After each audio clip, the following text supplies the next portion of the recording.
Did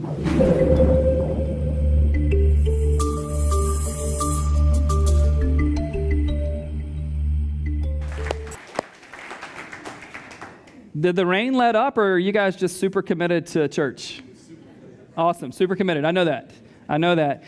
Hey, I'm going to let you know a few more things just about what's going on as we near the end of 2015, which is a little bit crazy at Epic, and then we'll get into the third installment of the Advent series waiting here for you. Next Sunday, the 20th, will be our last time together as a church community in 2015. So if you're in town still next week, be here, 9:30, 11, normal service times, and then we will not meet again until January 3rd as a church. So no Christmas Eve services this particular year. No services on the 27th. We have few traditions, but one has been to give our volunteers and leaders the Sunday off between Christmas and New Year, so enjoy that. Only people that are upset about that are people that have to stay around this year, so I get it. Totally understand. And then January 3rd, we will reconvene just ready for 2016 and whatever it is that God wants to do in our church this coming year. One date early on in 2016 I want you to have, even though it's over a couple of months away, is February 21st. We will celebrate our 5-year birthday as a church. Special services that day. You don't want to miss that. So if you can rearrange your business travel, hold off for that weekend. That's not the day to have brunch instead of come to church, okay? You can have brunch after or before church. But February 21st, we've got a ton of things planned. We've been recording videos, and even doing the recording of the videos just brought so much to mind about what God has done. The theme for that day is just 2 words: only God. Only God. God, as we think back about how the dream started for Epic Church and what we sit in the midst of today and what God we think has intended for us in the future. We think He's the only one that could be responsible for what has happened and what we think will happen moving forward. Lindsay told you about the Hope Project. I want to let us know just where we are as of this past Sunday. Here's where we are: $67,346.31. So thank you. That's huge. For those of you that have given, thank you so much. I know lots of you, you're still like, hey, Ben, I'm waiting on this or that. Awesome. No worries at all. It goes through the end of January. Probably most of it, if not all of it, will come in December likely. So awesome. And I know some of you won't be here next week. So I just want to say on the front end, have a great Christmas season. Enjoy your travel, those of you that are traveling. But now it's time to get into part 3 of this message. So we're in Advent, which literally means arrival. And one of the things that you know is that I don't know why the joy candle is pink, but it is, all right? We're learning. I didn't grow up in a tradition with Advent, and so Will and I and our team, we've been learning a lot of things, and it's always good to learn that there are lots of ways to do things, right? Anybody like that at work? Some of you are like, no, Ben, I need to know what to do. I need to know the one way to do it, but there are lots of ways to do that. And so what we did was light the joy candle this morning. And here's the question I want to ask as we're thinking about this idea of waiting here for you. Is joy something that we have to wait on, like we have to wait for our circumstances to change, or is it possible to have joy in the midst of our waiting?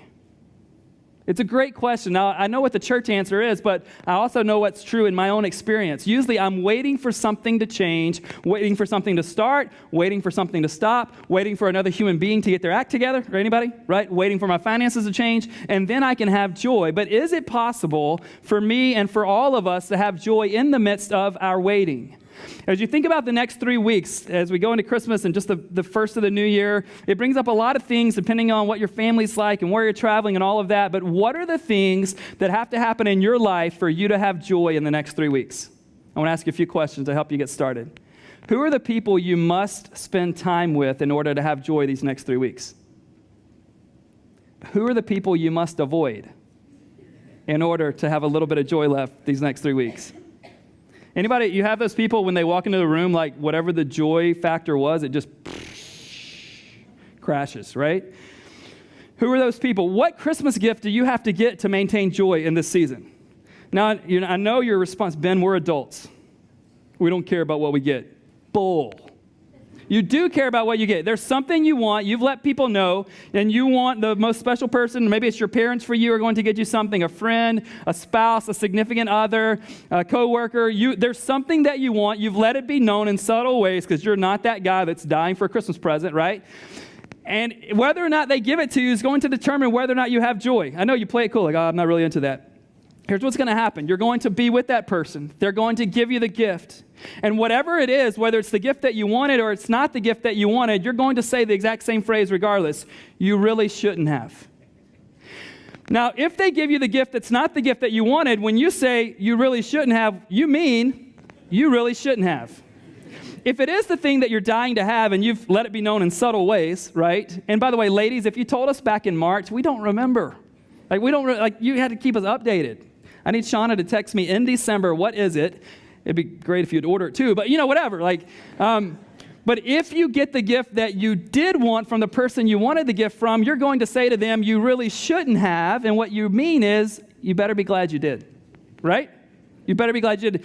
How many of you, when it comes to your family, and this is the one you can answer out loud, when it comes to your family, what is the maximum number of days you can spend with your extended family and still have joy? 1. That's awesome. You mean your family, not hers, right? Think about that. What are the max? All joking aside, some of us are in situations where we can't get enough of our families, but some of you are like, Ben, 4 days? Anybody got more than 4 days? You can handle 4 days? 1 day? Anybody lie to yourself, say you're going to be better this year, but you're really not going to be better? But here's a place that really can determine our joy over the next 3 weeks. How many of you are flying somewhere over the next 3 weeks? Just keep them up. Yep, exactly. Is there anything that can speak more into our joy than an airport or airplane experience? I mean, if things don't go perfect, you've got no joy. It starts with the Uber ride, right? The guy takes the wrong way. Right? And you're already like, oh, this is going to be the worst Christmas ever. And then you get to the security line, and you always choose the wrong line, right? Right? It was the shortest line, but it's the wrong line. You didn't know you were going to be behind a family of 8 that had never flown before. Anybody? So their shoes are still on, laptops are still in the bag, kids have a water bottle trying to get across, and this is the guy that's going to drink all 20 ounces before he goes through. Anybody have that guy?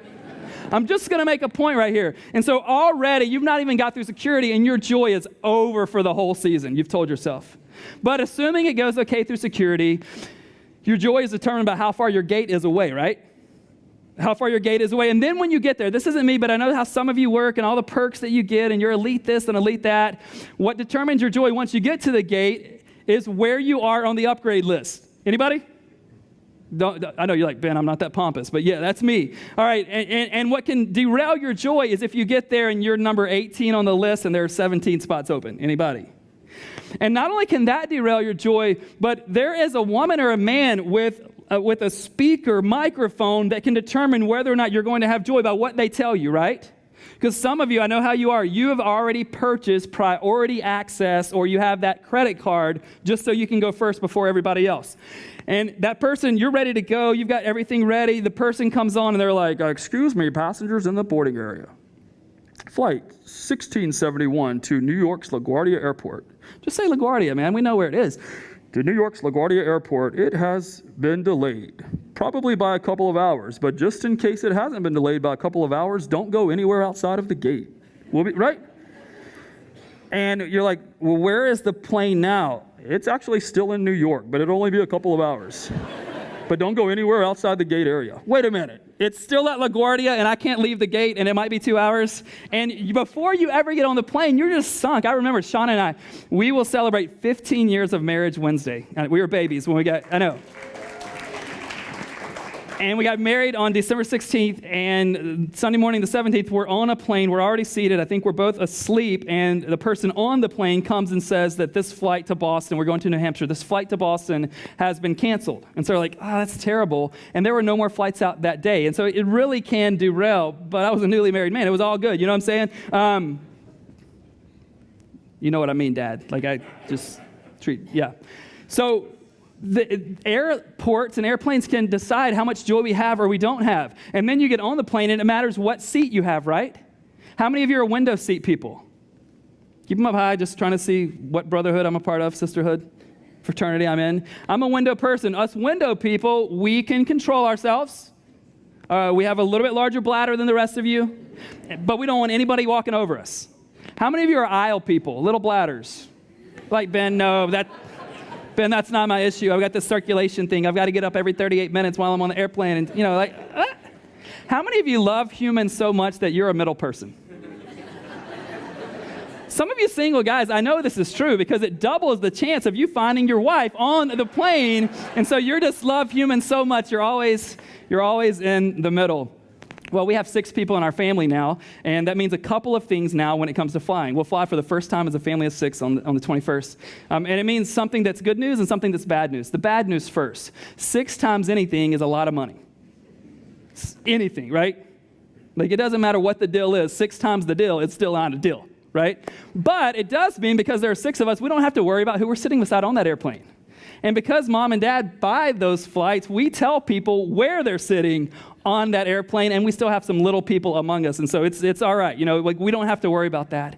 There are all kinds of things in your life, and specifically over the next 3 weeks, that if they go well for you, joy can be a part of your life. But you're telling yourself already that if this and that doesn't go well, if my mom asks me one more time, have I found a man yet? If my mom asks us if we're going to have kids, and it's always the mom asking that question, right? I mean, at least in the family that I'm a part of, I just don't know that I can have joy in a time when I'm supposed to have joy. You know, there's something about the Christmas story that brings with it a pronouncement of joy. I mean, we're going to read it in just a little bit in the scriptures. And here's the question I want you to ask yourself. What circumstances are necessary for me to experience joy in my life? What circumstances are necessary? Because we likely all have something, even though we know what the church answer is, we all have some set of circumstances that are necessary, that if this happens or if that doesn't happen, if I get this, if I don't have to deal with that, then I can have joy. And I just want you to help yourself as we get into this message by honestly assessing what are those things necessary that if they're present in your life, then you can have joy. But if not, all bets are off. If you have a Bible, we're in Luke chapter 2, classic Christmas text this morning.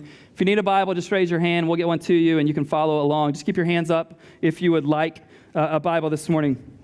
Luke chapter 2, verses 8 through 14. If you will turn there and stand with me, we'll read this and see what we can learn about joy. Is it based on our circumstances, or is it based on something else? Do we have to wait for joy to show up, or can we have joy show up in the midst of our waiting? Luke 2, 8 through 14. And in the same region, there were shepherds out in the field, keeping watch over their flock by night. And an angel of the Lord appeared to them, and the glory of the Lord shone around them, and they were filled with great fear. And the angel said to them, "Fear not, for behold, I bring you good news of great joy that will be for all the people. For unto you is born this day in the city of David a Savior, who is Christ the Lord. And this will be a sign for you. You will find a baby wrapped in swaddling cloths and lying in a manger." And suddenly there was with the angel a multitude of the heavenly hosts, praising God and saying, "Glory to God in the highest, and on earth peace among those with whom he is pleased." Good news of great joy for all the people. You may be seated. Do not miss the irony that this message shows up to shepherds. During this time, shepherds were outcast in society. Shepherds were the lowly. So when we sing like lowly shepherds, when that comes into the song, that's like a reality. They were considered unclean because they had daily interaction and touch with the animals themselves. So much so that these shepherds were not allowed to participate in religious services. Don't miss the irony. They were not allowed to participate in religious services, and yet the most historic announcement ever made in history was made to these shepherds who couldn't be a part of religious services. And yet they are the ones who, after the baby's born, they receive the news first. And the news is that it's good news of great joy for all the people. And one of the reasons why the shepherds could believe this message is because the message came to them. Does that make sense? Like, if the message from the angel had come to a king and queen, but it was for all the people, the common, ordinary, or especially these shepherds, and some of us in this room wouldn't have believed that this was for us. If the message would have came only to the wealthy group there in Bethlehem, and it would have been the same message for all the people, it would have been hard to believe, because it seems like, oh, you have to have success or wealth or royalty so that you can be included in this. But because it came to the shepherds, it wasn't hard for them to get their minds around that this literally meant all the people. All the people. But does this pronouncement of joy, does it change their circumstances? Does it change do they get a new job after this moment? Let me show you Luke 2:20, just later on in the text. After they see Jesus, Mary, and Joseph, here's what Luke records. And the shepherds returned, glorifying and praising God for all they had heard and seen as it had been told them. this pronouncement of joy happens for all people. Good news, great joy, all people. But when the moment is over, they go back to their same circumstances. Nothing really changes for them. They have the same job. They have the same field. They have the same sheep. They have the same perception that others have about them. So nothing in their circumstances change, and yet they now have a joy that they've never known before. So on the one hand, nothing changes, but on the other hand, everything changes for them. And this is the way joy works.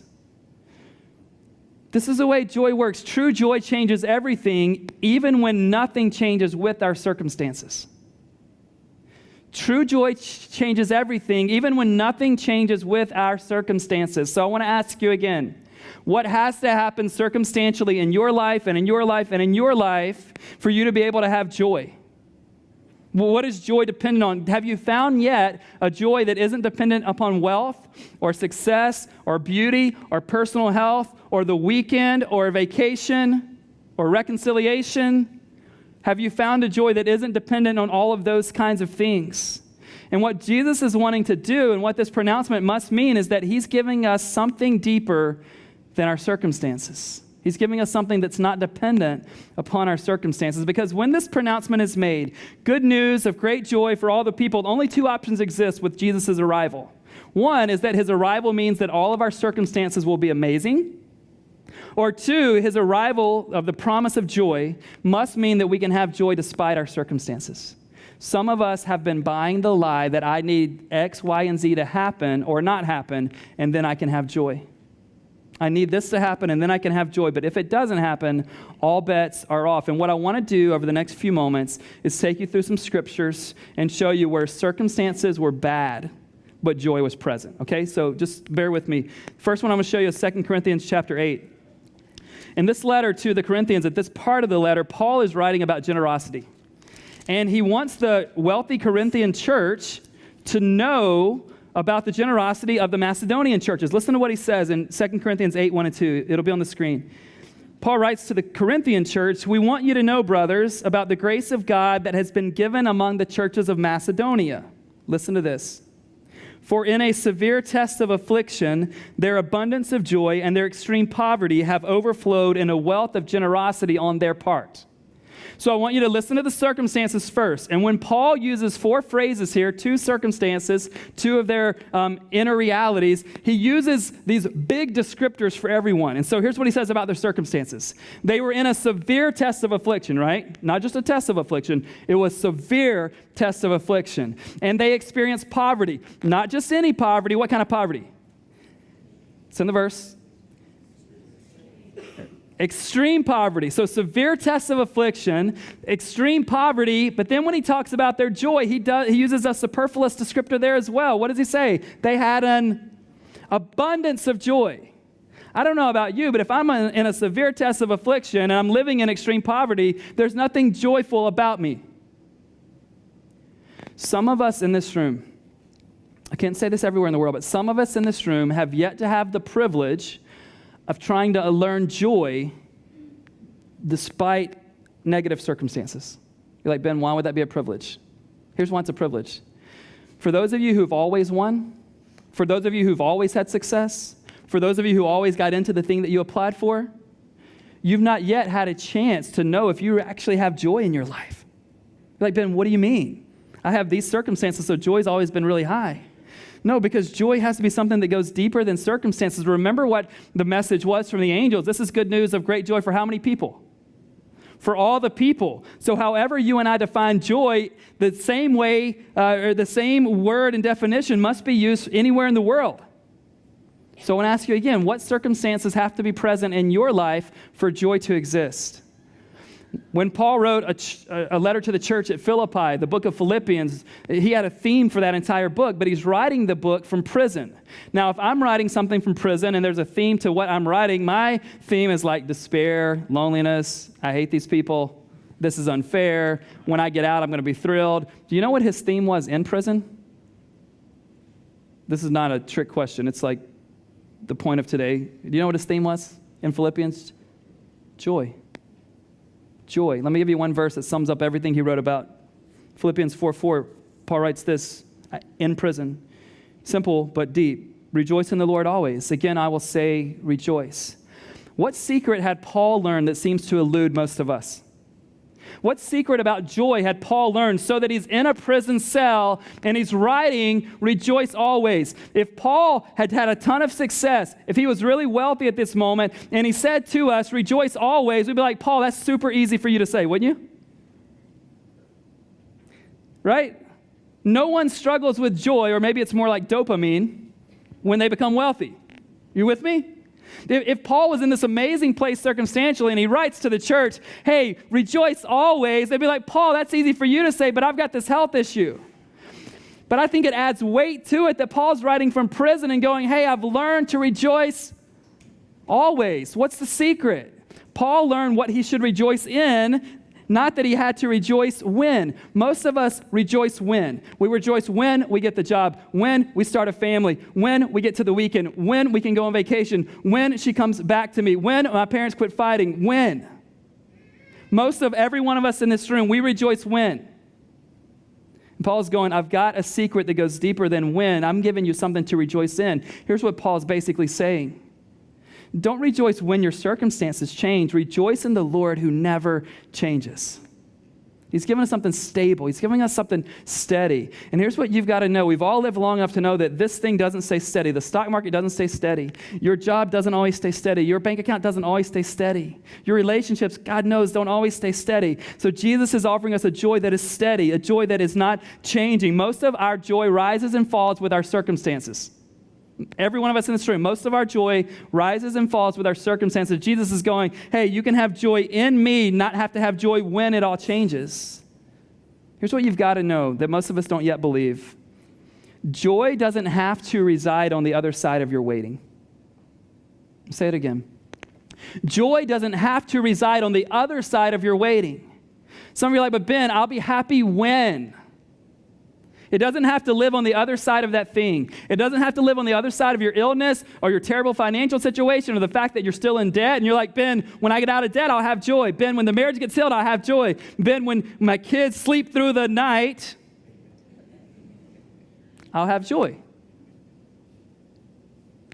But let me tell you this. You're like, if you don't believe this part, let me give you kind of the antithesis of this.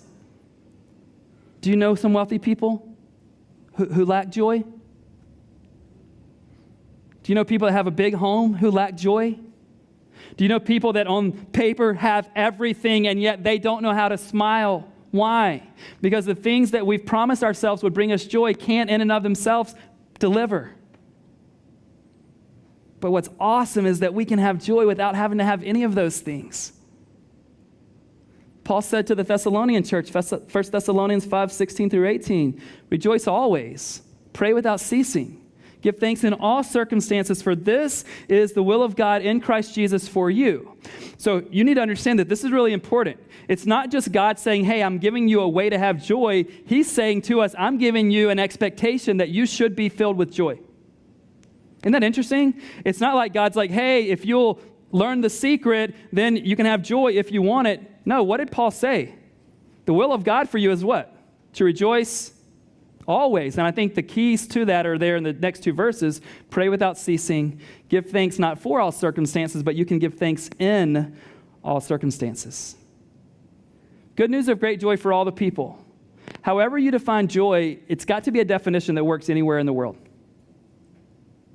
So if I ask you, hey, how's your joy? And you say, Ben, my joy is amazing. I hit my quota this year. We got married. The kids have done fine. My parents are actually getting back together. My joy is full. And those are all good things. But if the word joy is not the same for you as it is for someone in Uganda, for instance, then you're missing it. That's a happenstance, not this deep down joy that God comes to give you. And I would love for any of you to join me on the Uganda trip in July. I thought it would be a good strategy to let the church know that I was going on that trip, but since I made that announcement, no one signed up. So I'm actually not going to Uganda this summer. Some really awesome people are leading that team, but I am not going. But there, in a number of places that a lot of us have been around the world, there's this joy despite none of the circumstances that I think I need to have it. Anybody else? We've lied to ourselves about what we have to have for joy to be present. And we weren't trying to fool ourselves. We thought, I thought, you thought that we had to have this. The psalmist discovers this deep aspect of joy when he says this in Psalm chapter 4, verse 7. He says to God, "You have put more joy in my heart than they have when their grain and wine abound." Do you know what he's saying? He's saying, God, even though my circumstances don't match theirs, they have the perfect circumstances in an agricultural society. Awesome harvests, grain and wine. Their circumstances are as great as they could possibly be. God, I don't have those circumstances, but I have more joy than they do. That's the secret. That's the secret. What you're telling yourself is, if I got the promotion my coworker got, I would have as much joy as they have. And Jesus is saying, because of what I am in you and should be to you, you can have more joy than they have when you don't get the promotion and they do. You've put more joy in my heart than they have when their grain and wine abound, God. God, they have the best circumstances on the earth right now. They are thriving circumstantially, but you've given me something deeper that goes beyond all that they have. And with that in mind, I've got to just make a personal confession to you. What I want usually most in my life is for my circumstances to change. I do. Just honestly confessing that to you this morning. That what I think about, what I try to plan for, what I try to get advice on, and what I pray about is that God would do something usually about my circumstances foremost. So there's my personal confession. But I've also got a pastoral confession. I pray for you guys often. Our team does as well. And what I mostly pray for in your life is that your circumstances will change. I pray that you'll find a roommate. I pray that your marriage will be saved. I pray that you'll get the job that you've let me know you're applied for. I pray that you'll get the call back. I pray that you'll get pregnant if that's what you want. I do pray that. And I'm not going to stop praying that, okay? Don't freak out. But I've got to start more praying for Jesus to do something in you more than for the circumstances to do something for you. Some of you are like, all right, I'm not putting prayer requests down anymore at this church. No, I think it's good to pray for healing and for marriages to be saved and for you to be employed and for you to start a family and to find a home. Absolutely. But I just want to confess as your pastor that I haven't been praying enough that Jesus would change you. I've been praying often that he would change your circumstance. I think the greatest example ever of terrible circumstances would have to be the cross. And not just because of the unbearable physical pain that Jesus experienced, and not just because of the ridicule and the mocking that he experienced on the cross, but also because of that fact that he was separated from his Father for the first time ever. In all of eternity, he was separated from God for the first time ever. And he shows us what it means to have joy in the midst of terrible circumstances. Let me show you Hebrews 12:2. The writer of Hebrews says this about Jesus and his pain and his joy. He says this, so we're looking to Jesus, the founder and perfecter of our faith, who for the joy that was set before him endured the cross, despising the shame, and is seated at the right hand of the throne of God. So it's in the worst circumstances ever, I think, because of all the things we mentioned. And yet the scriptures say that pain was a part of the story, but wasn't the whole story. Even him being separated from God the Father for the first time in eternity, part of the story, big part of the story, not the whole story.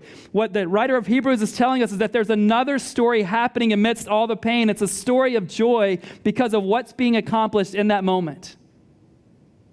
And so if Jesus went to the cross so that we might have joy, and if Jesus on the cross shows us that you can actually possess joy in the midst of terrible circumstances, then here's what has to be true. You and I can have joy in our pain. And you and I can have joy in the midst of our waiting. And it must be true that we can have joy in the midst of circumstances that are anything but joyful. And so I do hope for you that your circumstances will change. But I have a greater hope for you this morning. I have a greater hope for me this morning. I pray that God would change your perspective. I pray that God would, in some ways, allow us to be in the moments we're in until we realize that joy isn't dependent on something outside of us, but on the one who came announcing to the shepherds, good news. That's the same word. The Greek word there is euangelion. That's the word for what we call the gospel. Good news of great joy for all the people. No matter where you've been, no matter how much you've screwed it up, no matter how much joy has been lacking in your life, Jesus wants to give you something that's steadfast this morning. But you've got to receive it and you must experience it. Would you pray with me? God, I thank you for your word. I thank you for the truth that our joy doesn't have to exist on the other side of our waiting. God, you know every circumstance in this room. God, many people are in a great season. God, other people are in this sort of season where they're just bored and they want some excitement in their lives. And God, there are certainly people in this room who are in the worst season of their entire lives. And God, wherever we're at on the spectrum, God, I pray that we would not look to a thing, we would not look to an amount, that we would not look to some news from a boss that would determine whether or not we can have joy the rest of this year and moving forward. Jesus, we want to look to you. So I pray that you would lift our eyes and we could say with the psalmist, you've put more joy in our hearts even before you lift our circumstances. I pray that you would bring joy to us. It would be that abiding joy. It would be that long-lasting joy. It would give us the kind of joy that would allow us to follow your will, which is to rejoice always. Jesus, may we quit looking to circumstances changing, and maybe start looking to the God who doesn't change. We thank you that you're Emmanuel in the midst of our waiting, but we also thank you that we don't have to wait for joy while we're waiting for something to change. I pray that you would lift spirits all around this room, that our eyes would be open to this new reality that joy is ours in you and only in you. Jesus, there are other people here who have had the most successful year of their career. They're making more money than they've ever made, and they know little joy. I thank you that this is for all the people. Good news, great joy for all the people. I pray that you would move in our midst now in Jesus' name. Amen. Let's stand. Brad's going to lead us in a song I think that's appropriate to what we've been talking about, what Jesus has come to do, and the fact that everything is different because he has done so.